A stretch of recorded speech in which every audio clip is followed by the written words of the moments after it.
Welcome. We're appreciative that you've decided to join us today. This is Arizona End of Life Options webinar number 2, and we'll be giving these webinars over the next couple of months. I am Marie McWhite, and I'll be your moderator today. In this presentation, you're going to hear 2 stories. One is of a good death, and the other story is of a bad death. You know, in our lives, we plan for upcoming events. We plan our college, and then a job search. We plan weddings. Sometimes we plan for children, sometimes we don't. We plan for our retirement. And so I find it odd that in our culture, with so much that is planned, that we just allow our death to unfold and accept all the pain and suffering that might go along with it. So in the story that you'll hear first, the good death, a woman in Washington State who is dying of a terminal illness was able to plan her death because they have medical aid in dying there. And as a result, her death was peaceful. She had her family on board, and she was able, as you will hear, to have all her friends and family around her when she died. The story after that is of Terry Goldberg, who was also dying of a terminal illness. But being an Arizona resident, did not have access to medical aid in dying. And as a result, Terry and her family experienced a bad death.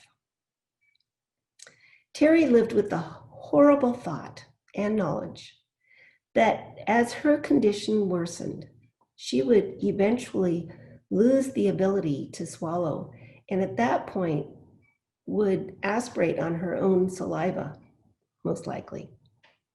She didn't know when that moment was coming. And her most frightening fear was that it would occur at night, and she would be unable to call out, but would silently choke to death while her husband slept unaware beside her. Terry and her family looked for other options to plan her death in a more humane way, but by law was not able to do that in Arizona, except by stopping eating and drinking, which in itself is not a comfortable process. The first death is quiet, calm, dignified. The second is full of fear, pain, and anxiety. 2 women with basically the same disease state, but 2 very different stories and outcomes. So now I'd like to introduce our first storyteller to you. Dr. Dwight Moore is the chair of Arizona End of Life Options, our campaign to bring medical aid in dying to Arizona. Dwight also volunteers in Washington State, where medical aid in dying is legal. During the months that he is there, Dwight helps patients plan their death, navigate the law, and is present with them when they take the prescription medicine. Following Dwight's story of a good death from Washington State, we'll hear from Lance Goldberg as he tells the story of his wife, Terry, and her tragic death in Arizona. So now I bring you Dwight Moore. So let me start with the story from Washington State. I volunteer there as a client advocate and have helped more than 50 people use the medical aid in dying to plan their deaths and die with dignity. This is a story of one of the women. I've changed the names, obviously, and the places to protect her confidentiality. We got a call one day from a husband who said that his wife wanted to use the Death with Dignity law. We have a central office in Seattle. Those are then referred to the volunteers in the geographic area. So I went out to visit the family. And when I arrived at the home, the husband greeted me and introduced me to his wife. And the picture that I want you to paint for yourself is somewhat like the ones you've seen of Stephen Hawking, where he is almost frozen and his muscles are at odd angles. She was basically strapped into a wheelchair. There was a small computer in front of her. Her eyes were very clear, very aware, but the rest of her body was stuck in motion. She had a version of ALS, Lou Gehrig's disease, which affects both the musculature and the nerves. She was able to communicate by tapping on this computer, or letter by letter. I learned over a long visit with her that she had been an editor and a poet, and found it extremely frustrating not to be able to articulate her ideas.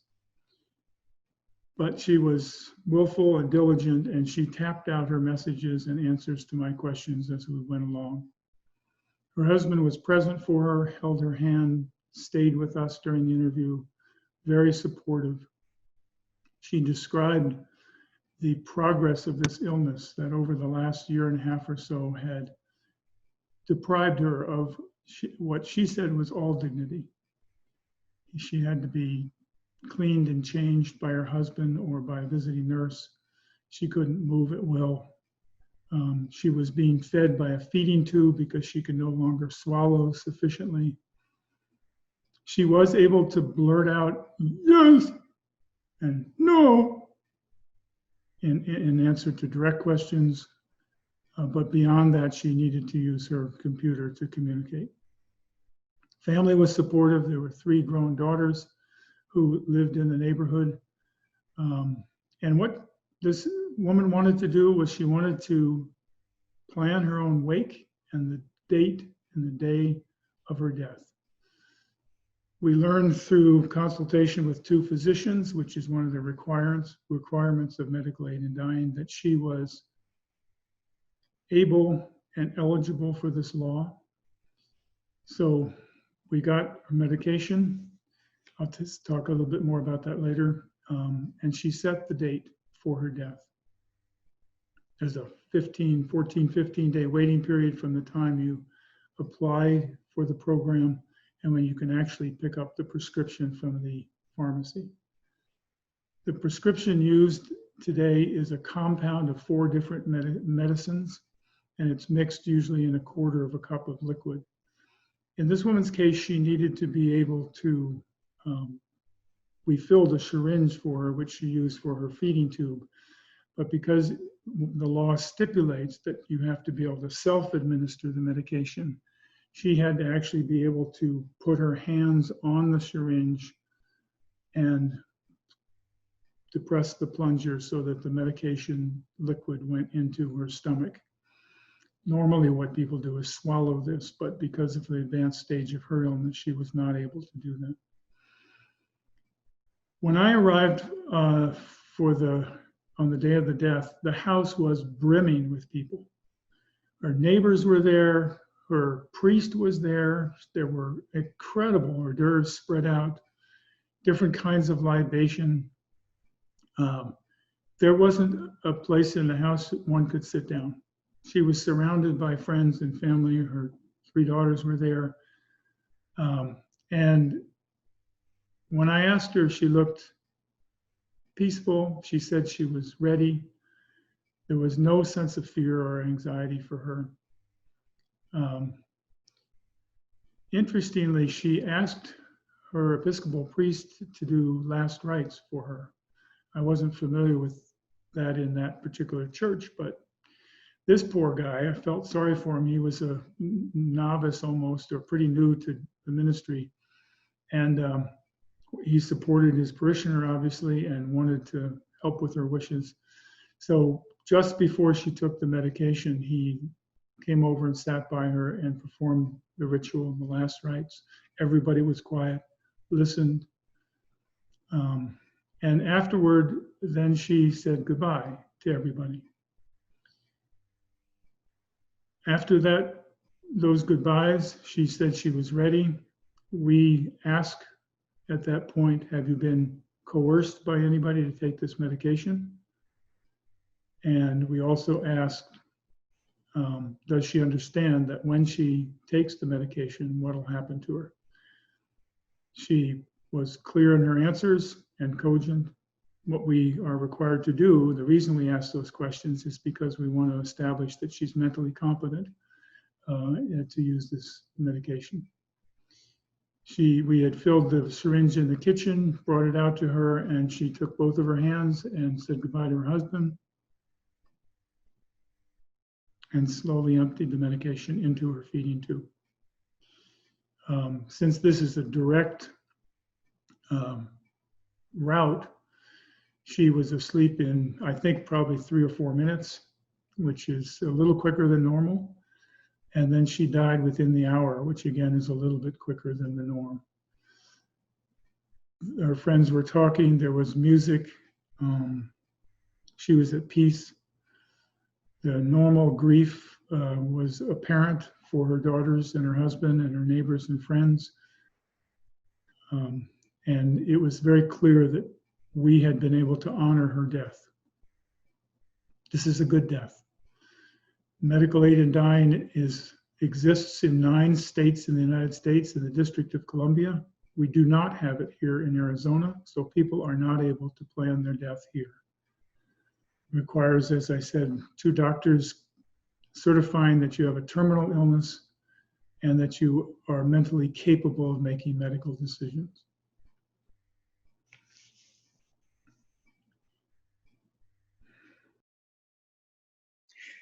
This is Terry Goldberg, my wife and partner of 50 years, mother of our 2 daughters, grandmother of our 4 granddaughters. I am here today on her behalf to present in her own words the case for medical aid in dying as a legally permissible option in the state of Arizona and in all constituencies to bring an inevitable and painful death to a more peaceful conclusion. In November of 2014, Terry wrote the following words about her life, her situation, and her desire to escape the terror and pain surrounding her impending death. Terry's words: I have always enjoyed life fully, my family, my children, and a wide circle of friends. I love my 4 grandchildren. I have cherished my time cuddling with them and loved getting down on the floor to play with them. My joy also came from primary education children, studying history in museums, traveling throughout this country and others, cooking and gardening. I led a very active life, hiking, golfing, swimming, and dancing. Today, I am able to do none of those things. Changes in my body and my ability to move, to perform basic daily bodily functions, and to speak clearly began several years ago. The conditions were addressed by various physicians in the specialties related to each symptom.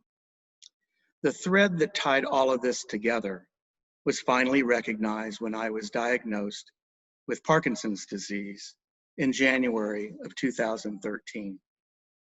However, my symptoms were progressing much more rapidly than my Parkinson's peers, and my doctor confirmed in May of 2014 that my condition was instead multiple system atrophy, which is often initially diagnosed as Parkinson's.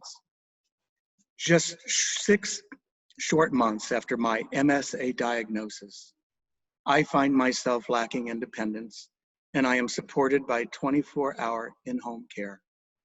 My quality of life has drastically diminished, and understanding the path this disease takes, I know that much darker days are ahead. Pain and fatigue have become the dominant factors in my life, and I'm sadly aware that the next day I have will undoubtedly be of lesser quality than the day before. A few months ago, I still had good days. Now there are only good moments and fewer of them each day. As the pain increases, what little mobility I have left is rapidly decreasing. I am terrified of what will inevitably come. Increased difficulty swallowing, clearing phlegm from my throat and aspirating that into my lungs, confinement to my bed, the inability to communicate, and the resulting feeling of isolation. So all of this is my life today. What tomorrow will be like, I don't know, but the one thing I can count on is that it will be worse.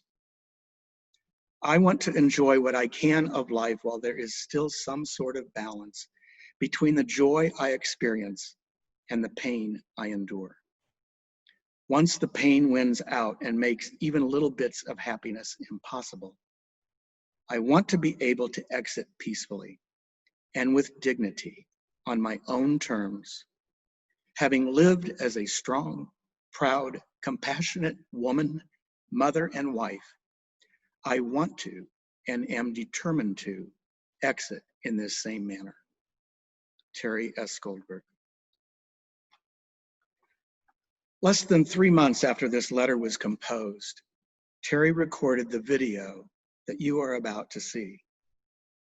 She died 2 weeks later, not having access to the relief she passionately advocated for and deserved.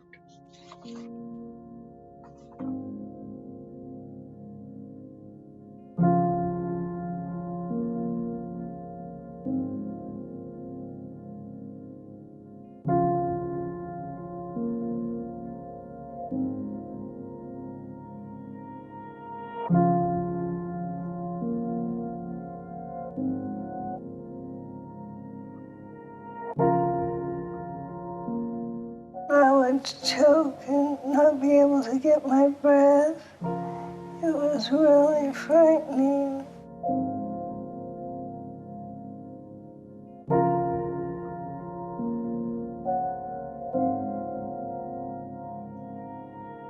If you were diagnosed with a disease and told that, it was a terminal illness where you knew that every day was going to be worse than the day before, and that most likely you would die from choking, how can you judge someone for wanting to die peacefully instead of a violent, horrible death?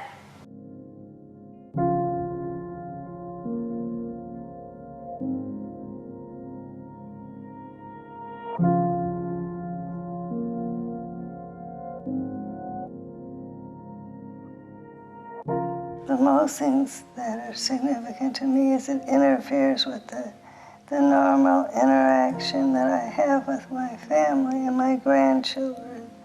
And when the grandkids come over and everybody's on the floor reading a book and playing a game, in my mind, I think I can do that too. But in reality, it's not going to happen.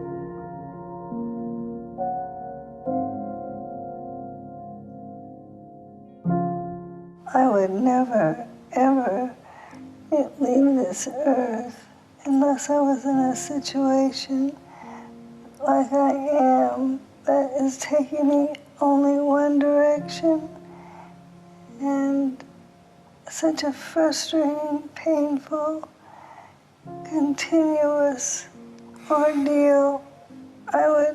That is the deal breaker for me.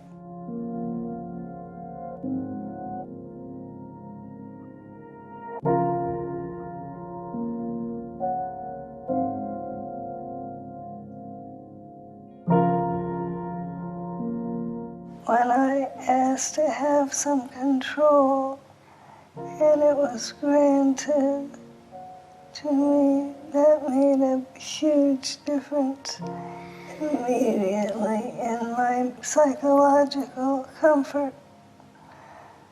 Still never knowing or thinking I would do this act, but it just gave me the opportunity to know that I had an out. I can't believe that there is any justification to go through this kind of pain, knowing the final result, and not being able to have some kind of control. So ending one's life as a choice versus suffering, I think, is right in tune with our beliefs.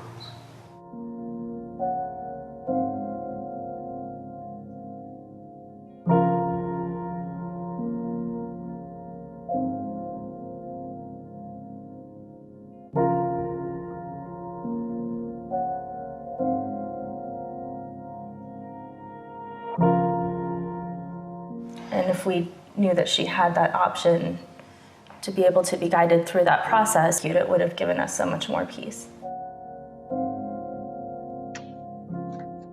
This video was recorded February 6, 2015, 3 months after Terry's letter was written and just 2 weeks before Terry's death. Some of the slides are now out of date as we have made some progress. 9 states have now authorized medical aid in dying, but Arizona is not one of the 9. This video is heart-wrenching to view to any caring person, let alone Terry's family members. For me, 5.5 years later, it is even more so. This was a woman always filled with energy and adventure. She loved children, her students, her own children, her children's children. Years after her retirement from the kindergarten classroom, Terry and I would be stopped in grocery store aisles, at restaurants, and on sidewalks by former students, now grown, and some with kindergartners of their own. She beamed at the sight of them, at seeing these classroom children, now grown up. Nothing except death itself would have stood in her way of seeing her own grandchildren become adults. Not the pain, the incapacity, the loss of dignity, none of these by themselves would have kept her from staying on this earth and witnessing their growth. It was the inevitability of death in combination with the pain, the incapacity, and the indignities that brought Terry to the rational, yet once inconceivable conclusion that there was a limit to the suffering she would endure when her life would end soon anyway. In the very few months after Terry's MSA diagnosis, we became educated about how her life would end, that her body's autonomic nervous system would forget how to swallow, how to move, how to control blood pressure, and how and when to breathe. Terry Goldberg was not an advocate for death or for giving up. She was all about the fight, challenging her disease, committed to enjoying each possible moment to the fullest extent. Her desire for medical aid in dying was simply so that all of her attention could be spent on enjoying the time she had left, without the angst caused by contemplating the pain and suffering which would define her final days. We studied and learned of the few locales in this country that permitted assistance in bringing to a more gentle and dignified conclusion a death that was only weeks away, but would be accompanied by agony and terror. We explored expensive and difficult to travel locations like Switzerland, where humane citizenry supporting humane doctors recognize that the inevitable does not have to be accompanied by this agony and terror. Yet we found that in the state of Arizona, there are only 2 available options: palliative sedation, where patients are drug-induced into a coma awaiting death, or VSED, voluntary stopping of eating and drinking. We read articles and watched videos about both options. VSED did not look at all like a peaceful process. Terry was clear that she would choose palliative sedation. Hospice was called in. We interviewed organizations and selected a prominent hospice agency that did make use of palliative sedation if and when their protocol for its use was met. Terry's rapid decline accelerated. The inevitable was close. She requested a meeting with the hospice RN and stated that she could no longer endure the pain, that the time had come. Terry was devastated to learn that the hospice protocol had not yet been met, that there was evidence that some relief was still being provided by the large but not sedation strength doses of morphine that she had been on for weeks. More time would need to be spent in intervals of pain, followed by intervals of semi-consciousness, risking that the terror of choking and suffocating would come before a coma could be induced. Brave Terry did not announce her decision to anyone at that table, not even to her family members. But we know from the days following that she chose to follow the only available plan left to her. Then and there, knowing that there were no other avenues of help, no mercy from the overprotective and archaic laws of this state, no ability for her compassionate doctors or nurses to assist without fear of retribution, she would starve and thirst herself to the death that would have soon been accompanied not by peace and love in its final moments, but by terror and agony. Terry did not eat or drink after that meeting. She was surrounded by her loved ones. It took 5 days. It did not appear to be comfortable at all. It was slow. It was not humane. It took unbelievable courage. Terry's diagnosis was an absolute death sentence. The manner of her death was known from the outset. The dimensions of the agony were defined. The time frame bracketed to a fairly known interval. She had full mental capability and logical thought until the end. The appropriate and humane answer from society to Terry was so obvious that if she desired, after all appropriate protective processes were followed, society, through those members of the medical community willing to make use of their knowledge, skill, and governmental license, should have granted Terry mercy and peace. Terry's preferred choice is not meant for everyone, not even for the many, but it should not be denied to those for whom this is the logical, desired, merciful, and humane path. Terry was an advocate for death with dignity. She worked with Compassion and Choices, a partner of what is now Arizona End-of-Life Options, to improve and expand end-of-life choices. To this end, Terry shared her story, as we continue to do, to educate others about living and dying with a terminal illness.